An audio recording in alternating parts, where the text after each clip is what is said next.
박정님 기도해 주실랍니까? 시작하게. 예. 예. 박정님 기도해 주세요. 예. 예, 예. 사랑하는 하나님 아버지 감사합니다. 오늘도 거룩한 주일 하나님께 예배드리게 하시고 이 시간 성경 공부를 이렇게 모였습니다. 이 시간에 성령님께서 같이 하여 주셔서 하나님의 말씀을 잘 깨닫게 하여 주시옵고 세상에 나가 하나님 나라를 확장하는 저희들 다 될 수 있도록 도와주시옵소서. 또한 말씀 전해주신 목사님 영육간에 항상 강건하게 도와주시옵소서. 예수님의 이름으로 기도합니다. 아멘. 아멘. 고맙습니다. 예. 오늘 내용은 로마서 내용입니다. 우리가 이제 그동안에 예수님에 대해서 쭉 하는 날을 살펴봤고, 오늘은 지금 한 걸음 뛰어서 로마서로 들어와 있는데, 제가 오전에 로마서 설교를 했기 때문에 좀 연결하는 게 좋겠다 싶어서 로마서를 했고요. 지금 내용이 굉장히 많습니다. 그러시죠? 뭐 도표도 나오고 이렇게 복잡하지 않습니까? 복잡하는데 이렇게 하는 이유가 있습니다. 하는 이유가 있는데, 우리가 성경 볼 때 항상 기억할 것은 성경은 배경이 있습니다. 그 시대의 배경을 가지고 성경이 기록되어 있습니다. 그러니까 이제 우리가 성경은 영원한 말씀이다. 그 말이 맞습니다. 영원한 말씀인데, 영원한 말씀이란 말은 시대를 다 무시한다는 뜻은 아닙니다. 그 이해되세요? 그러니까 모든 성경의 책들은 그 시대의 배경을 가지고 있습니다. 가지고 있기 때문에 그 시대 배경을 알고 성경을 보면 성경을 분명히 이해가 되는데, 시대 배경을 모르면 왜 이런 일을 하는고 이상하기도 하고 그렇습니다. 그래서 이제 배경을 알아야 되는데, 특별히 로마서는 배경을 잘 아셔야 됩니다. 그 당시에 어떤 배경을 가지고 있는가를 알고서 우리가 로마서를 보면 이해가 잘 되는데, 안 그러면 로마서를 엉뚱하게 해석할 때가 많습니다. 예를 들면 이렇습니다. 옛날 사회는 어디나 동양이나 서양이나 수직적인 사회거든요. 수직적이란 말 아시죠? 네. 왕이 있고, 그 다음에 귀족이 있고, 이렇게 층계 되어 있지 않습니까?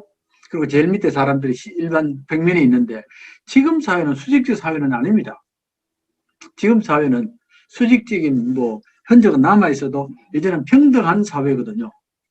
예. 오히려 대통령을 우리가 뽑지 않습니까? 예. 사람들이 뽑는데, 그러니까 이런 게 다르고, 옛날에는 거의 남성 중심이거든요. 그렇습니까? 남성 중심인데 여성 중심이 잘 없습니다. 되게 남성 중심이거든요. 그러니까 우리가 이제 하나님을 아버지라 이렇게 부르잖아요. 아버지라고 부르는데, 그럼 요즘 어떤 신학자들은 왜 하나님을 아버지라고 부르냐, 어머니라고 부르지, 그렇게 말하거든요. 왜냐하면 실제로 하나님의 모습에서 어머니 모습이 많이 나옵니다. 예, 내가 너를 안았고, 내가 너를 낳았고, 내가 너를 길렀다, 이런 표현은 여성들의 모습이거든요. 근데 우리가 이제 하나님을 아버지라고 부르지 않습니까? 부른데, 그럼 하나님이 남자냐? 이래버리면 안 됩니다. 예. 그러면 완전히 남성 위주가 돼버리거든요. 하나님이 남자냐? 그런 말 하는데, 되게 옛날에는 거기다가 아버지가 대표였거든요. 그래서 이제 우리가 하나님을 아버지라고 부르고 그렇게 하는데, 요즘 사람들은, 여성 중심인데, 왜 아버지라고 그러냐? 어머니라고 부르자. 이건 조금 무리함이 있는 것 같습니다. 그래서 우리가 이제 과거 배경을 좀 알고 성경을 보시면 훨씬 더 성경의 뜻을 잘 깨닫게 되는데, 옛날에는 우리가 옛날에 성경 공부할 때는 이런 과거 배경을 잘 몰랐고요. 요즘에는 이제 성경에 대한 연구가 많기 때문에 이제 과거 배경을 알 수 있게 되는 겁니다. 특별히 우리가 이제 성경 공부할 때에 중요한 것 중에 하나가 뭐냐면 성지순례 하는 게거든요. 예, 성지순례가 참 중요한데, 성지순례를 갔다 오면 훨씬 성경을 보는 눈이 달라지게 되거든요. 그러니까 갈릴리 호수라 그러기도 하고 갈릴리 바다라 그러는데, 가보면 실제로 호수 아닙니까? 그거 호수거든요. 호수인데 어떻게 보면 굉장히 큰 바다처럼 보기도 합니다. 그러니까 그런 걸 생각하면서 배경을 알아야 되는데, 우선은 이제 로마서는 그리스도 예수 안에 나타난 하나님의 은총의 주권에 대한 복음을 선포합니다. 그런데 하나님의 은총, 하나님의 주권이란 말 나왔거든요. 주권이란 말인데, 이 말이 하나님의 나라에서는 굉장히 중요한 단어 아닙니까? 네. 예, 하나님의 주권이 회복돼야 된다, 그 말이거든요. 주권이 회복돼야 되는데, 예수님께서도 제일 먼저 기도하신 게 하나님의 주권을 회복하는 기도셨거든요. 그러니까 하나님의 이름이 거룩히 여김 받으시옵소서 하는 말이 뭐냐면, 하나님의 이름이 바로 주권을 의미합니다. 하나님의 주권인데, 지금 하나님의 주권이 땅에 떨어져 버렸거든요. 예. 그러니까 사람들이 세상의 주인이 자기라고 생각하기도 하고, 이렇게 자기 마음대로 하는 그런 데서 다시금 주권이 회복되기를 원하는 간절한 소망이 예수님의 첫 번째 기도입니다. 우리는 모든 기도할 때에 하나님의 주권이 회복되게 해주십시오 기도 안 합니다. 아니고 하나님 우리에게 하나님 필요한 거 주십시오라고 그렇게 기도하지, 하나님 주권에 대해서 기도하는 사람들 거의 못 봤습니다. 못 봤는데 무슨 말이냐면 하나님의 이름이 그렇게 여김 받기 원합니다. 그러니까 하나님이 당연히 피조물과 구별돼야 되잖아요. 하나님은 하나님이고 피조물은 피조물인데 지금은 하나님 자리에 피조물이 다 올라와 있거든요. 다 하나님 행세하지 않습니까? 대표적으로 우리가 이제 얼마 전까지만 해도 무슨 신 이런 말이 참 많았는데, 예, 뭐 공부의 신, 장사의 신 이런 말을 많이 썼거든요. 예, 그 신을 자꾸 쓴다는 말은 사람들이 자꾸 신의 영역을 침범한다는 게거든요. 그러더니만 조금 지나니까 너님이란 말 쓰더라고. 너님. 하자를 빼고 하느님 이렇게 말 쓰더라고요. 유너님이 누군지 아시죠? 네, 유재석. 유재석이 유너님 말입니까? 네. 그러니까 이제 너님을 쓰는 것은 그것도 똑같이 신의 영역을 사람이 자꾸 넘어가는 게거든요. 침범하는 게입니다. 근데 요즘에는 또 그 말보다는 God이란 말 많이 쓰던데요. 그 말 들으시죠? 사람 이름 앞에다가 God이라고. 아. 네, God이란 말을 많이, God이란 말은 영어로 신이란 말 아닙니까? 그런 말 자꾸 쓰는데 이게 점점 갈수록 사람들이 신이 되려고 하는 겁니다. 신이 되고 신의 자리를 차지하려고 그러고 신처럼 하려고 하는 건데 그러다면 하나님이 조롱당하거든요. 하나님이 무시당하고 하나님이 짓밟히지 않습니까? 예. 근데 우리는 이제 당연히 하나님의 백성으로서는 하나님의 주권과 이름이 회복되어야 되는데 우리는 그건 별로 신경 안 쓰고 이제 우리 원하는 것만 자꾸 기도한다 그 말인데, 로마서는 하나님의 주권에 대해서 굉장히 관심이 많습니다.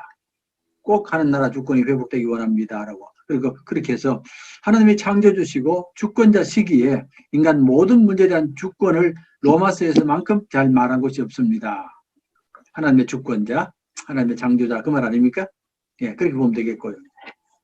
근데 이제 로마서를 이해할 때에 또 한 가지는 뭐냐면 인간의 차원을 조금 더 기억하면 좋겠습니다. 사람에게 네 차원이 있거든요. 이거 기억납니까? 제가 설교 한 번씩 했는데 성경 공부할 때도 했고 사람에게 네 차원이 있습니다. 첫 번째 차원이 뭐냐면 나라는 차원이 있고요. 내가 되기 위해서 내가 있어야 되지 그 말입니다. 당연히 내가 있지 않습니까? 내 몸이 있고 내 생각이 있고 내가 원하는 게 있고 나란 차원이 있어야 내가 되지. 첫 번째 아닙니까? 근데 나는 나 혼자 되는 건 아닙니다. 내가 되기 위해서는 많은 사람의 도움을 받아야 됩니다. 홀로 내가 되는 부분은 없습니다. 당장 부모의 도움을 받아서 생명이 태어나야 되고 또 주변 사람의 사랑을 받아서 또 자라야 되고 또 뭐 세상에 나가서도 많은 도움을 받지 않습니까? 그들의 도움을 받아서 내가 좋은 환경을 갖는 겁니다. 내가 어떻게 하든지 간에 내가 좋은 환경을 가지고 살겠다는 그런 말이거든요.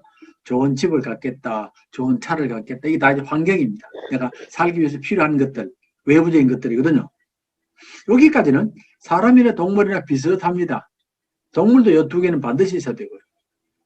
동물이라는 존재가 있어야 되고 또 동물이 잘 살기 위해서 풀이 많든지 뭐 강물이 있든지 이런 게 두 가지는 비슷한데 세 번째가 동물과 사람의 큰 차이입니다. 세 번째 사람에게는 허물한 차원이 있습니다. 이걸 죄란 말도 되고요. 허물한 차원이 있는데 이게 뭐냐면 사람들이 제일 싫어하는 뭔가가 있습니다. 그러니까 삶이 허무하고 삶이 공허하고 삶이 외롭고 늘 염려가 다가오고 죽음이 찾아오고 이런 게 늘 있거든요. 사람에게 이게 있습니다. 우리는 사실은 하루에 죽겠다 소리를 참 많이 하잖아요. 제법 많이 합니다. 하루에. 우리 집은 한 10번쯤 하는데 네. 그러니까 뭐 배고파도 죽겠고 배가 불러도 죽겠고 뭐 외로워서 죽겠고 네. 못 살아서 죽겠고 죽겠다 소리를 탁 잡고 하는데 이 죽음이라는 것은 늘 우리와 함께 있다는 건데 이게 좋아서 죽겠다 소리 하는 거 아닙니다. 네. 이게 늘 두려움이 함께 한다는 말이거든요. 이 죽음에 대한 두려움이 늘 같이 있고 또 인간에게는 다른 피조물과 달리 의미가 있어야 살거든요. 사람은 무의미의 한 그런 데 대한 두려움도 있습니다. 삶이 의미가 없다 이러거든요. 삶이 의미가 없다. 일이 의미가 없다 이러면 사람이 굉장히 고통을 받는 겁니다. 그래서 사람들은 자꾸 의미를 찾아 나갑니다. 그래서 이제 이게 이제 세 번째 차원이거든요. 그런데 이제 재밌는 것은 잘 사는 나라일수록 이 차원이 큽니다. 잘 사는 나라일수록. 그 이해됩니까? 우리 옛날에 배고프고 힘들 때에 뭐 삶의 의미가 뭐냐 이런 생각 별로 안 하고 열심히 살았습니다. 근데 이제 배가 부르고 삶이 편안하니까 의미가 다가오는 겁니다. 내가 이래서 살아야 되겠느냐, 내가 삶의 목적이 뭐냐, 삶의 또는 뭐 사명이 뭐냐 이렇게 자꾸 말하거든요. 이게 3차원의 세계입니다. 세계인데 이거는 모든 사람이 싫어하는 차원인데 그러나 이게 안 떠나는 차원이거든요. 이걸 어떻게 극복하느냐가 큰 문제입니다. 특히 우리 한국은 이제 잘 사는 나라가 되어버렸기 때문에 이 문제가 굉장히 많이 다가오고 이 문제의 답을 못 찾으면 사람들이 잘못하면 스스로 포기해버리거든요. 삶을 포기하는 사람이 대부분 많이 생깁니다. 특별히 요 근래에 들어와서 자살이 많아진 것도 아시죠? 특별히 1960년대, 70년대 지나면서 굉장히 전 세계적으로 이 자살이 굉장히 많아졌거든요. 이게 자살이 보통 큰 문제가 아닙니다. 제가 지난주 설교에 그 말씀 드리지 않습니까? 외로움 장관이 있다고, 외로움을 돌보는 장관이 있다고. 영국에도 있고 일본도 있습니다. 사람이 너무 외로워하는 겁니다. 외로워하고 이런 일들이 벌어지게 되는데 이제 이 문제에 대한 답이 없습니다. 답이 없어서 이제 보통 쓰는 답은 외로움은 자꾸 물건을 사는 겁니다. 쇼핑을 많이 하는 겁니다. 쇼핑을 많이 하는 현상이 벌어지게 되고 그런데 그게 답은 아니거든요. 쇼핑 자꾸 하면 자꾸 쌓이겠지. 그런 것도 일어나는데 그래서 이 문제를 해결해야 되는데 이제 쇼핑하는 방법도 한 방법이고 다른 방법은 불교처럼 세상을 떠나는 것도 한 방법입니다. 자연인이 되는 것도 한 방법입니다. 홀로 사는 것도 솔로 이렇게 세상을 떠나는 겁니다. 그런 방법이 이제 불교 비슷하지 않습니까? 세상을 떠나는 게 한 방법인데 기독교는 그거 아닙니다. 기독교는 이 허무와 이런 것들을 넘어가라고 극복하라고 요구를 하거든요. 극복해라. 어떻게 극복하냐면 이건 하나님의 도움을 받아야 된다. 예수님의 도움을 받으라 그 말입니다. 도와서 이제는 사람이 거룩함의 차원으로 넘어가십시오. 거룩함이란 말은 참 사람들이 존귀하고 영광스러운 모습을 말합니다. 사람이 그렇게 살아야 되지 사람이 죄의 종이 되거나 허무함의 종이 되어서는 안 된다. 그 말이거든요. 우리가 이제 믿음을 가지면 이런 문제를 자꾸 기도하면서 극복해 나가지 않습니까? 외로울 때도 기도하고 하나님께 도움을 구하고 의지하고 하는 것들 통해서 우리가 굉장한 힘을 받는 겁니다. 신앙이 그렇습니다. 자, 그래서 이제 사람에게 네 차원이 있는데 나란 차원이 있고 환경이라는 차원이 있고 또 허무, 죄의 차원이 있고 그리고 거룩함의 차원이 있다. 뭐 고사님들이나 우리 장로님 아마 그러실 텐데 우리 날마다 3차원에서 4차원으로 넘어가는 사람들이거든요. 매일매일. 그렇지 않습니까? 물론 왔다 갔다 할 때도 있긴 해도 그래도 우리가 늘 한 단계 더 넘어가서 하나님과 동행하고 하는 그런 차원으로 넘어가는 게 이제 차원이라고 하는데 일반 사람들은 이해하기 힘든 차원입니다. 거룩이라는 것은. 그러니까 일반 사람들에게는 좋은 게 그저 뭐 돈 많으면 좋고 또 뭐 재산이 많으면 좋고 그렇게 끝나지만 우리는 그걸 넘어가 버립니다. 넘어가서 거룩하지 않죠 넘어간다라고 그렇게 말씀드릴 수 있고요. 됐습니까? 그래서 우리가 이걸 좀 기억하면 로마서에서 우리가 반드시 예수를 믿어야 될 이유가 나오는 겁니다. 예수를 반드시 믿어서 우리 힘으로 극복할 수 없는 죄의 문제, 허무함의 문제, 또 죽음의 문제를 극복하고 거룩한 삶으로 넘어가십시오 하는 그런 말입니다. 로마서를 보면 여러 가지 구성들이 쭉 내용의 구성이 있는데 로마서는 제일 먼저 이방인과 유대인의 죄를 말합니다. 1장, 2장에 나옵니다. 제가 오늘 아침에 설교하면서 그런 말씀 드렸는데 이방인들이 죄인입니다. 왜 죄인이냐면 하나님을 몰라서가 아닙니다. 하나님을 알되 그렇습니다. 알지만 자기가 우상을 섬긴다는 말이거든요. 당연히 죄인입니다. 근데 유대인들도 죄인입니다.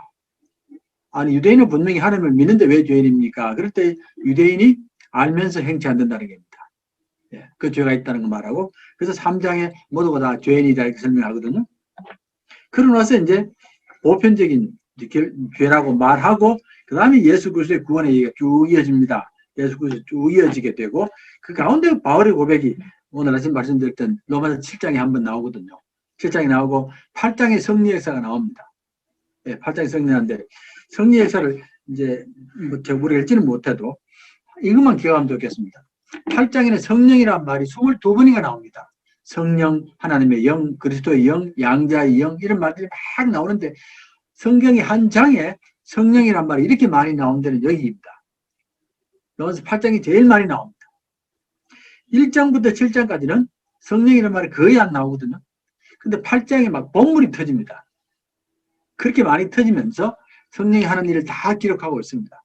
성령께서 우리를 도와주셔서 하나님의 뜻을 깨닫게 하고 우리가 어려움을 이겨나가게 하고 거룩한 백성이 되게 한다가 다 나옵니다.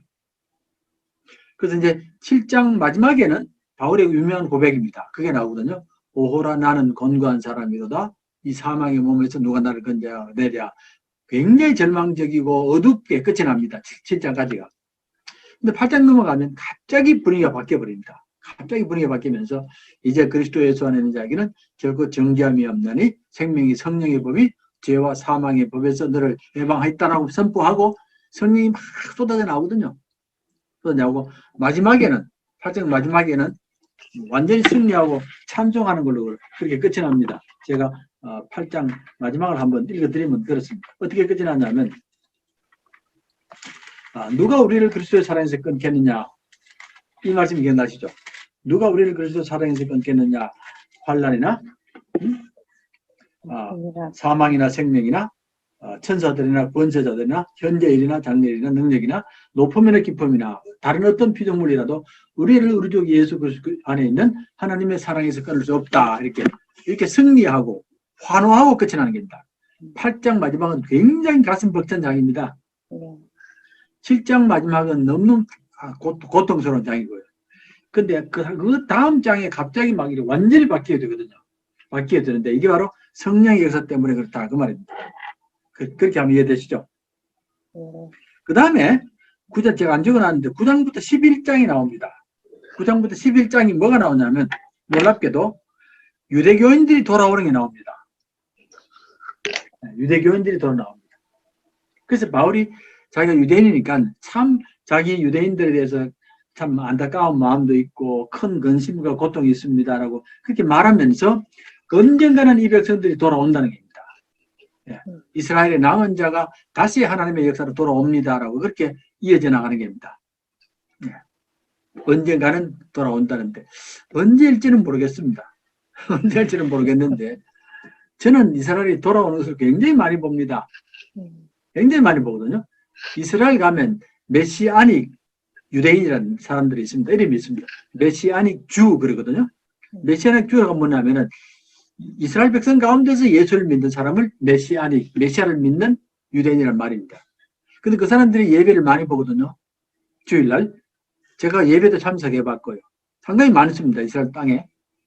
이스라엘 땅에 우리 텔레비전 보면 유대인들을 많이 보잖아요. 검은 모자 쓰고 키파 쓰고 그런 사람들 많이 보는데 그 사람들 아직 많습니다. 많은데 의외로 기독교인들이 많습니다.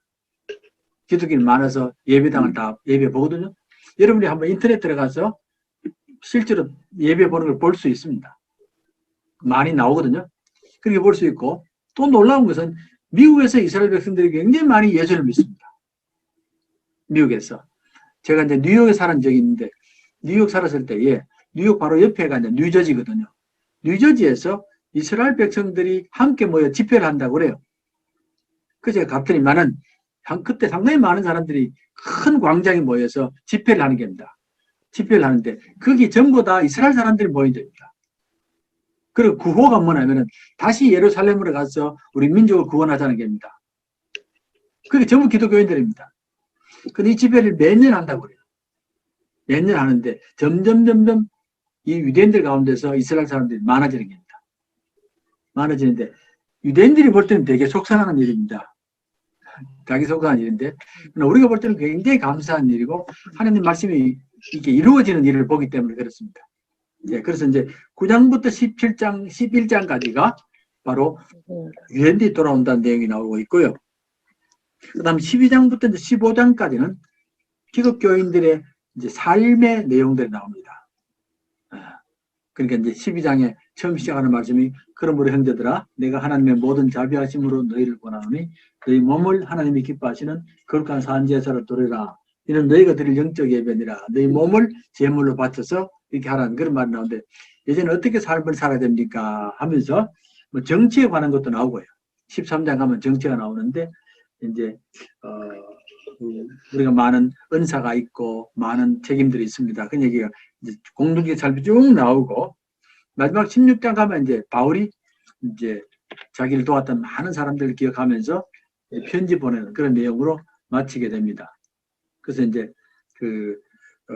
12장부터 15장까지는 예수 믿는 사람들의 삶에 관한 게 나오고 9장부터 11장은 유대인들이 돌아오는 것이 나오고 1장부터 8장까지는 말씀드린 것처럼 죄가 나오고 예수 그리스도의 구원이 나오고 그리고 성령의 역사가 나오고 이랬습니다. 쭉 나오는데 자 그러니까 이제 우리가 어떤 생각을 많이 하냐면 로마서는 구원의 교리에 관한 책이라 이런 말을 많이 들었습니다. 구원의 교리에 관한 책이라는 말을 들었는데 요즘 학자들은 이 책은 구원의 교리에 관한 책이 아니고 하나님의 나라 역사에 관한 책이다. 하나님 나라 역사에 관한 책이다라고 이렇게 바꿉니다. 교리란 말이 틀린 말이 아닙니다. 물론 교리가 들어가 있는데 전체 흐름을 보면 하나님의 역사가 처음에는 죄를 지어서 이제 저주를 받았다가 다시 예수 그리스도 구원으로 회복되고 그리고 유대인들이 다시 돌아오고 마지막에 새하늘과 새 땅이 만들어지는 그런 하나님 나라 역사를 기록하고 있다라고 그렇게 보는 겁니다. 저는 이걸 좋아합니다. 예, 저는 이 로마서가 역사책이라고 하는 그런 관점을 좋아하고요. 제가 그 성경을 다무지 말씀드렸는데 기독교의 제일 독특한 가르침 중에 하나가 뭐냐면은 기독교는 역사를 가지고 있는 종교입니다. 역사가 있습니다. 근데 되게 종교가 역사를 가지고 있지는 않거든요. 쉽게 말씀드리면 우리가 무당들이 많이 있지 않습니까? 무당들이 뭐 역사가 어떻고 이런 말을 안 합니다. 그냥 오늘 아주 잘 살면 되고 어려움을 이겨나가면 되고 이렇게 되는데 이 땅에 역사가 흘러가고 있고 하나님이 주관하시고 역사의 마지막 종말이 있다. 마지막 완성이 있다. 이런 말은 하는 데가 없습니다. 종교는. 근데 기독교는 굉장히 강하게 있거든요. 하나님께서 이 땅에 역사를 주관하시고 오늘도 주관하고 계시고 앞으로 역사를 이끌어가면서 마지막 완성이 있습니다. 완성이 나오는 겁니다. 역사에. 예. 그래서 예수 믿는 사람들은 이 땅의 역사를 예사로 보는 사람들이 아닙니다. 왜냐하면 하나님이 이끌어 가시기 때문에 그렇습니다. 자, 그런 면에서 우리가 역사를 기억하고 우리 로마서도 역사가 있다는 것을 같이 기억하면 좋겠습니다. 자, 그런데 이제 그다음에 이제 두 번째 페이지 보시죠. 첫 번째 페이지 보십시다. 첫 번째 페이지 밑에 4번 보입니까? 네. 예, 4번 보면 오늘 학자들은 바울의 사고는 이신칭이 믿음으로 구원받는다는 교리 설명보다는 역사적 문제에 더 관심을 갖습니다. 역사적 문제에 더 관심을 갖습니다. 예를 들어서 하나님의 구원 역사에 유대인이 참여를 하거든요. 이런 것들이니까 역사에 더 관심을 갖는다 이렇게 말하거든요. 그렇게 생각하면 되겠고 이제 그러면 이제 우리가 역사에 대한 이제 우리가 성경 가르침이 있는데 그 당시의 사람들은 역사를 어떻게 봤느냐 그 말입니다. 그 당시의 사람들은 역사를 어떻게 봤느냐를 한번 살펴보자 그 말이거든요. 그러니까 성경을 이렇게 기록했을 때에 그 옛날에 그 당시의 사람들이 성경을 어떻게 받아들였겠느냐. 우리도 지금 받아들이기 힘들거든요. 우리 예수 믿는 사람들이 역사를 아는 사람이 별로 없습니다. 어떻습니까? 성경 공부할 때나 또는 설교할 때 역사를 배워본 적이 있습니까? 별로 없는데요. 저는 별로 없습니다. 오랫동안 믿음 생활하면서도 기독교인들의 역사관에 대해서 설명을 잘 못 들었는데 이제 로마서는 굉장히 강한 역사가 있거든요. 있는데 근데 그러면 바울이 로마서를 기록할 때 그때 사람들은 역사를 어떻게 봤겠느냐 그 말입니다. 그때 사람들은 어떻게 봤냐는데 첫 번째가 누구냐면 그때 바울이 살았던 시대는 제일 크게 영향을 끼쳤던 사람이 누구냐면 우리가 잘 아는 플라톤입니다. 플라톤 아시죠? 예. 네. 플라톤이 그 당시에는 최고로 큰 영향을 끼친 사람입니다. 그러니까 유대만 아니고 유럽 전체에 영향을 끼쳤거든요. 플라톤의 사상이 영향을 끼쳤고, 지금도 플라톤 사상이 영향을 많이 끼치거든요. 지금도 그렇습니다. 그러니까 플라톤이라는 사람이 어마어마한 사람입니다. 이제 그 사람이 가르친 게 뭐냐면은, 당시에 유행했던 플라톤 책에 따르면 세계는 두 개로 세상이 둘로 구성되어 있는데, 하나는 물질이고 하나는 영적이다. 이 둘로 나눠 놓은 겁니다. 그 말 이해되시죠? 그런데 물질의 세계는 타락하고 일시적이고, 반면에 영적 세계는 영원하고 불변하고 그리고 선하다. 이렇게 둘로 나눠놨습니다. 세상에는 두 세계가 있는데, 한 세계는 영적인 세계고 한 세계는 물질의 세계다. 물질의 세계는 타락하고 일시적이고 금방 사라진다 그 말입니다. 영적 세계는 불변하고 영원하고 선하다. 예, 그러니까 물질의 세계는 타락이고 악입니다. 물질은 악이고 영적인 세계는 선이다. 이렇게 되어 있거든요. 자, 여러분 어떻게 생각하세요? 영의 세계는 선하고 물질의 세계는 악하다. 그렇게 말하면 됩니까? 안 됩니까? 예. 김한수 고사님 안 된다 그러시네. 예. 그 말이 무슨 말이냐면, 쉽게 말씀드리면, 지금 만약에 이 말이 맞다면 우리는 지금 온통 악한 일만 하고 있는 겁니다. 우리는. 왜냐하면 우리가 하는 많은 일들이 우리 몸을 위한 일이 많잖아요. 옷을 사 입는 것도 몸이고, 이 물질이고, 또 약을 먹는 것도 물질이고, 밥을 먹는 것도 물질이고, 다 그거 아닙니까? 그러면 이 악한 일을 위해서 모든 일을 다 하는 겁니다. 굉장히 많은 일을 하는 겁니다. 물론 영적인 일이 없는 건 아닌데, 아닙니까? 네, 우리가 차를 만드는 것도 몸이 편하게 하도록 하는 것 아닙니까? 차를 만들어서 영적으로 많이 도움이 됩니까? 영적으로는 별로 도움이 안 될 텐데요. 네. 근데 우리가 지금 하고 있는 많은 일들이 사실 물질과 관계되어 있거든요. 육신과 관계되어 있다 그 말입니다. 근데 이걸 악이라고 그래버리면 이런 모든 것들 다 놔야 됩니다. 네, 다 놔야 되는데, 이렇게 되면 어떻게 해야 되냐면 세속으로 떠나야 됩니다. 세상을. 속세를 떠나서 살아야 되지. 속세 안에서. 이게 누구하고 닮았느냐 하면 불교와 닮은 겁니다. 불교와 아주 비슷합니다. 근데 실제로 바울이 살았던 로마 시대에 불교가 로마 안에 있었습니다. 불교가 있었고요. 그러니까 아마도 플라톤이 불교와도 접촉이 되었지 않겠느냐, 그렇게 짐작이 되는 겁니다. 예. 그러니까 플라톤은 물질의 세계나 또는 육신의 세계는 악이다, 악 자체다. 영적인 것만 선이고 영원하다, 그렇게 하는 겁니다. 이게 맞습니까? 예. 우리가 예를 들어서 요한복음 3장 16절에 하나님이 세상을 이처럼 사랑하사 그렇거든요. 세상을. 그 세상은 영적 세상이 아니고 실제 우리가 사는 세상입니다. 그런데 하나님이 세상을 사랑하면 안 됩니다. 이게 악인데요. 세상은. 우리가 사는 세상이. 플라톤에 따르면. 근데 성경은 하나님이 세상을 사랑한다고 그러시거든요. 네. 그건 그 당시로서는 너무 충격적인 말입니다. 어떻게 선한 신이 세상을 사랑하느냐 그 말이거든요. 근데 성경은 하나님의 세상을 사랑합니다. 예수님께서 세상을 구원하기 위해 오셨습니다. 이렇게 나오거든요. 그러니까 이제 그 당시 플라톤 사람, 신앙을 가진 사람들은 굉장히 충격을 많이 받는 겁니다. 네, 많이 받는데 성경은 담대하게 말하거든요. 네, 이 땅의 모든 것들이 다 하나님이 만드신 것들이고 하나님이 지으셨고 하나님이 사랑하신다라고 이렇게 선포하는 겁니다. 예, 그럼 우리가 이제 성경 볼 때에 아까 말씀드린 요한복음 3장 16절 같은 말씀이 얼마나 그 당시에 어마어마한 충격적 말씀이고 혁명적 말씀이라는 것을 알 수 있습니다. 그리고 기독교 선포가 됐기 때문에 예수 믿는 사람들은 세상에서 사는 것에 대해서 죄책감을 안 느낍니다. 우리가 세상 살면서 또 우리 물질을 위하여 힘쓰고 하는 것들을 죄가 아닙니다. 아닌데 만약에 불교를 가져버리면 죄가 되거든요. 세상 살면서 육신을 위해 살거나 물질을 얻는 게 다 죄가 되는 겁니다. 네. 물론 기독교도 너무 물질에 치중하면 야단하는 거 아시죠? 너무 돈에 치중하면 야단하고 물질에 치중하면 야단하는데 균형을 잡아야 되는데 물질 자체가 나쁘다고 말하는 건 아닙니다. 그러니까 기독교 쪽에서는 물질이 세상이 이렇게 발달하는 겁니다. 발달하고 새로운 물건이 계속 만들어지는 겁니다. 그런데 불교 쪽에 들어가 버리면 미얀마나 뭐 태국 같은 경우는 정말 침침할 수밖에 없습니다.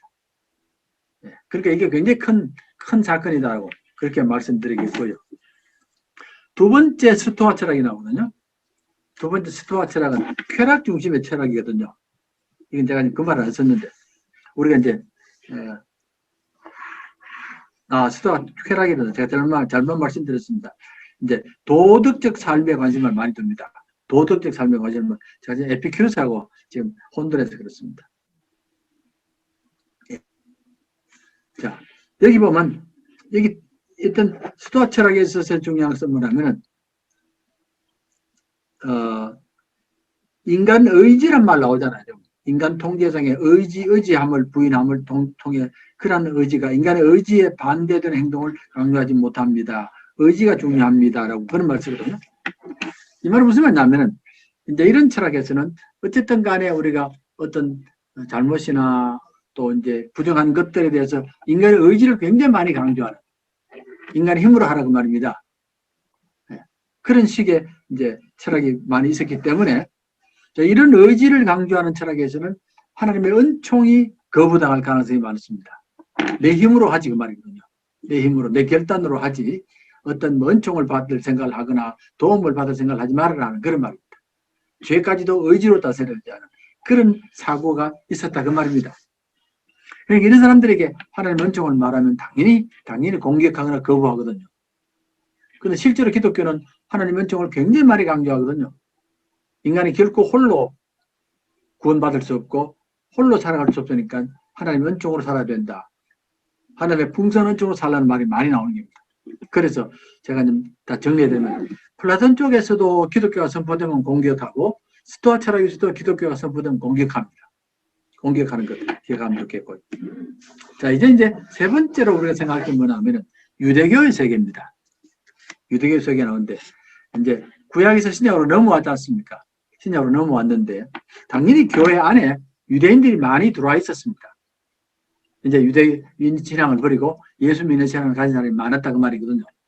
그런 사람들은 아직까지 유대인 사고를 가지고 있는 겁니다. 사고를 가지고 있는데 그러면 유대인 세계는 말은 구약의 세계거든요.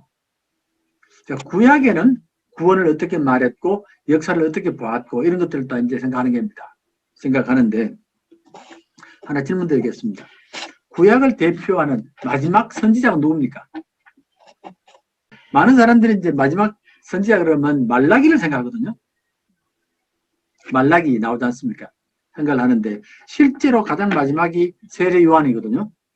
세례 요한까지 오고 바로 예수님으로 이어지게 되니까 사실 구약의 마지막을 말한 사람이 세례 요한이라고 말하면 됩니다. 예, 그러면 세례 요한은 실제로 구약 시대의 모든 것을 가지고 있거든요. 그러니까 예수님을 이제 준비하기 위해 왔는데 그러나 세례 요한이 가졌던 생각과 예수님 생각이 다를 때가 있습니다. 예, 예수님도 세례 요한을 많이 칭찬하셨거든요. 여자가 낳은 자 중에 제일 훌륭한 사람이라고 말했는데 그러나 구약의 역사는 세례 요한까지다. 여기까지다라고 말하고 제 시대가 시작되는 겁니다. 그게 무슨 말이냐면 이렇습니다. 자, 예수님께서 오셨을 때에 세례 요한이 제일 먼저 예수님이 누군지를 알았습니다. 그래서 세상 죄를 지고 가는 하나님의 어린 양이라고 그랬고 세례를 베푸셨고요. 예, 그때 성령이 비둘기처럼 내려오지 않습니까? 그렇게 했는데 그 다음에 세례 요한이 나중에 헤롯 때문에 감옥에 갇히잖아요. 감옥에 갇혔을 때에 그때 세례 요한이 예수님에게 사람을 보내서 말을 전합니다. 기억납니까? 세례 요한이 감옥에 갇혀 있으면서 예수님께 말을 전하는 게 하나 있거든요. 기억나세요? 당신이 메시아입니까? 아니면 우리가 다른 메시아를 기다려야 됩니까? 그것은 기억 안 납니까? 예, 세례 요한이 헤롯 문제 때문에 감옥에 갇혔는데 그때 사람을 보내가지고 하는 말이 뭐냐면 당신이 메시아입니까? 아니면 우리가 다른 메시아를 기다려야 됩니까? 이렇게 물을 때가 있습니다. 그러니까 우리는 보면 깜짝 놀라는 겁니다. 아니, 이 사람이 정신이 있나 없나, 아니면은 감옥에 들어가서 정신이 잘못됐냐. 분명히 자기가 하나님의 어린 양이라고 말했고 세례까지 줘놓고 지금 와서 저런 말이 무슨 말이냐 그 말이거든요. 이해되시죠? 자, 그게 이제 중요한 문제입니다. 근데 중요한 문제고 사람들이 별로 질문도 안 합니다. 그 질문을 안 하는데 제가 말씀드린 뜻은 아시겠죠? 어떻게 세례요한이 감옥에 갇히면서 그런 질문을 할 수 있느냐. 분명히 예수님이 메시아라 그랬는데 자기는 이제 광야에 외치는 자의 소리 아닙니까? 메시아를 준비하는 사람이었고 세례 줬고 또 세례 때에 비둘기가 성령이 비둘기처럼 내려오고 하는 연설을 들었는데도 불구하고 그 질문하는 겁니다.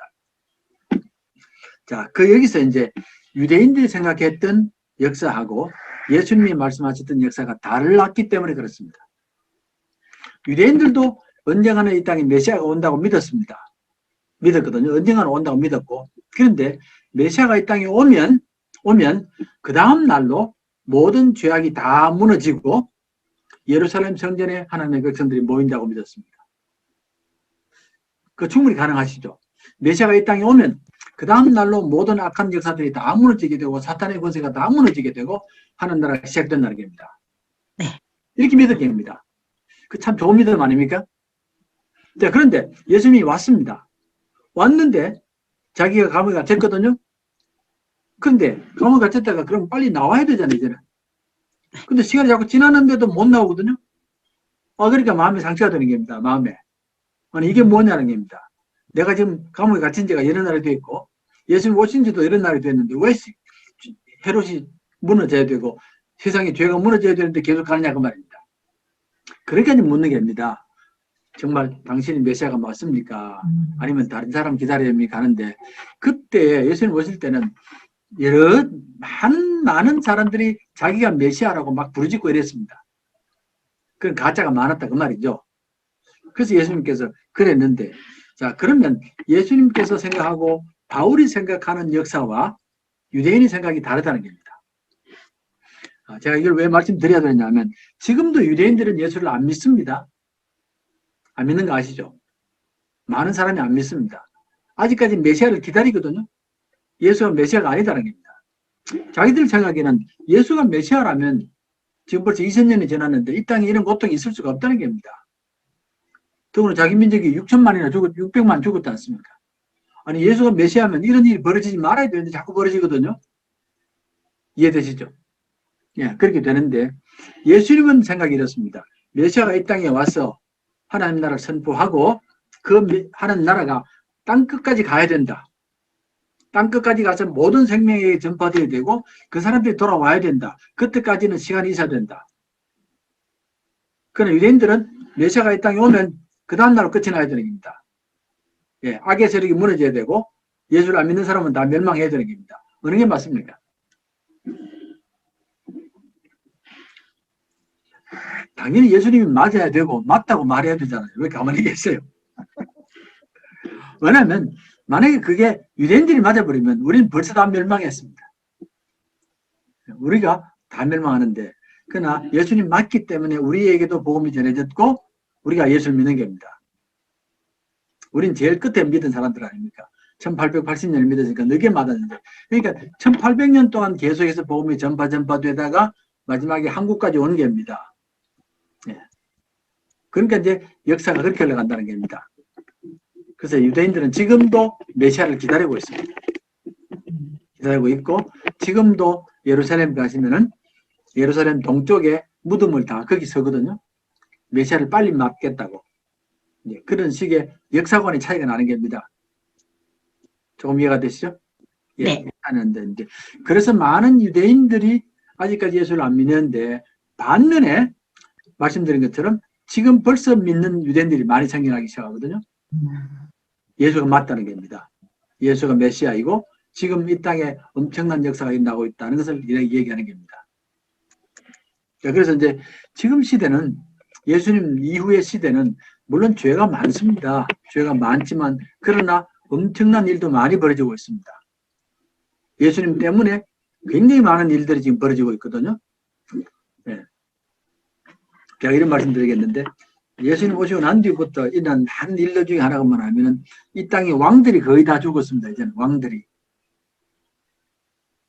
이제는 왕이 별로 없거든요. 옛날에는 나라마다 다 왕이 있지 않습니까? 왕이 있는데 이제는 왕이 거의 다 죽었습니다. 뭐 그런 것도 있고, 이제는 인종차별도 거의 무너지기 시작하고요. 무너지기 시작하고, 이제 민족이 섞이기 시작하고, 이런 모든 것들은 하나님 나라 역사가 이루어지는 그런 모습들이다. 제일 중요한 것 중에 하나가 뭐냐면, 교회가 땅끝까지 나갔잖아요. 2000년 전에 말씀하셨던 그 교회가 땅끝까지 나갔다는 말입니다. 자, 그래서 도표를 한번 보면 되겠습니다. 시 보이시죠? 유대 묵시적 견해라는 거 보이시죠? 지금 도표 보입니까? 아담의 타락이 있지 않습니까? 그 다음에 하나님의 나라 건설이 있지 않습니까? 하나님 나라 건설 오면 곧바로 새 시대가 시작되는 겁니다. 곧바로. 예. 아담의 타락은 구약이고 메시아가 오면 바로 하나님 나라 통치가 시작됩니다. 선한 나라고 부패하지 않습니다. 이렇게 나오거든요. 곧바로 시작이 되는 겁니다. 그 밑에 영지주의는 놔두시고, 영지주의는 뭐냐면 플라톤 얘기입니다. 플라톤 얘기인데 영의 영역이 있고 물질의 영역이 있습니다. 예. 근데 영의 영역은 선하고 물질의 영역은 악하다를 이렇게 그림을 그리는 겁니다. 그림기로. 자, 그 다음에 이제 유대 육시적 무이해가 다시 나오네요. 다시 나오는데 한번 보면 역사가 기본 카테고리입니다. 그러니까 유대인들은 당연히 역사를 압니다. 하나님의 역사를 이끈다는 것도 알고 모든 것이 백성들을 위한 하나님의 계획의 관점에서 시작이 됩니다. 이렇게 되고, 자, 이 역사는 세계 역사 한가운데서 납니다. 하나님이 이 땅의 역사를 주관해 나가시고 역사를 이끌어 가십니다를 그런 말이 나오고, 하나님의 행동은 새로운 시대와 함께 현실의 최종적 변형을 가져옵니다. 이 말은 무슨 말이냐면 하나님이 이 땅에 메시아로 오시면 바로 현실이 최종적으로 끝이 나는 겁니다. 오는 대로. 그런 말을 설명하는 겁니다. 예, 그렇게 되고, 그 밑에 영주주의는 안 해야 됩니다. 그 다음에 이제 바울 나오잖아요. 어딘지 아시죠? 바울 찾았습니까? 예, 바울.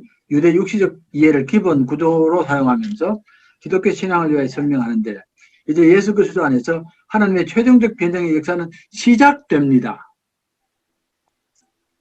찾았습니까? 네. 위에는 현실의 최종적 변형이 다가옵니다. 여기는 최종적 변형의 역사가 시작됩니다. 예, 그러니까 예수님 오시고 난 뒤에 하나님 나라가 시작되는 것이지 그때 끝이 나는 게 아니라고 말입니다. 그래서 보면 아담이 나오고 그리스도가 나오고 그래서 재림이 나오는 겁니다. 재림 때까지가 현재부터 미래까지의 역사를 이어가는 그런 흐름이다 하는 그 말입니다. 그래서 우리는 지금 이미 시작된 하나님의 역사가 이제 마지막 재림 때 완성되는 그 시기를 살고 있다고 말입니다. 그래서 도표가 그렇게 그려지는 겁니다. 이해됐습니까? 네. 예. 그래서 이제 제가 이거 신학생들도 잘 못 이해하는 부분인데, 예. 그러나 어떻게 생각하면 우리가 이런 이해를 가지면 성경을 이해하기가 훨씬 더 수월하기 때문에 그렇습니다. 예. 왜 세례요한이 분명히 예수가 메시아인 걸 알면서도 왜 그 다음에 그런 질문을 했는가도 알 수 있게 되고요. 또 왜 유대인들이 지금까지 예수를 안 믿느냐 하는 것도 알 수 있게 되고, 그런 것도 알게 되고, 또 한 가지는 기독교는 분명히 그 불교나 플라톤과는 굉장히 다릅니다. 플라톤 같은 사람들은 영과 육으로 나누어 버렸기 때문에 영은 선하고 육은 악하다고 그랬거든요. 육은 악하다고 그러니까 사람들이 물질을 위해서 수고하거나 육신을 위해서 수고하는 것을 죄악으로 봐버리는데 기독교는 그렇지 않습니다. 하나님은 영적인 세계도 만들었고 물질의 세계도 만들었고 둘 다를 다 만드신 겁니다. 예, 예수님은 영으로 이 땅에 오신 게 아니고 육신으로 오셨거든요. 그러니까 영역이 다 하나님께서 귀하게 여기시고 사용하는 것이다 하는 그런 것들을 알 수 있기 때문에 우리가 이제 배경을 알자 그렇게 말씀드렸습니다. 다음 주에 한 번 더 말씀드릴까요? 오늘 이게 어려운 내용이라서. 네. 네. 다음 주에 봐서 제가 한번 더 간단하게 한번 더 설명해 드릴게요. 그러니까 이제 우리가 생각해 보면 지금도 예수 믿는 사람 중에서 불교식으로 예수 믿는 사람들이 있습니다. 영만 선하지 악한 것은 물질은 해서는 안 된다. 육신 해서는 안 된다. 그런 사람이 있고요. 자꾸 세상을 떠나려고 하는 사람이 있습니다. 예, 그런 것들은 기독교식이 아니고 다른 것에 영향을 받았기 때문에 그렇고, 제일 안타까운 것은 지금도 이 땅의 역사를 하나님이 이끌어 가신다는 생각 잘 안 갖거든요. 하나님이 주관해 나가시고 하나님이 완성하신다는 생각을 잘 안 가지는데, 그런 생각을 하면 자꾸 세상을 떠나는 겁니다. 이 땅을 자꾸 죄악시하면서 떠나게 되는데, 하나님이 역사를 이끌어 가신다는 걸 생각하면 좀 더 예수 믿는 사람들이 적극적으로 세상 일에 관심도 갖고 세상 일을 변화시키기 위하여 애를 쓴다라고 그렇게 생각하면 됩니다. 그래서 지금도 이제 자꾸 이제 세상을 새롭게 하고 생명을 새롭게 하는 역사가 일어난다, 이렇게 보시면 되겠고요. 자, 수고했습니다. 자, 들어가세요. 예, 좋은 한 주 보내시고요.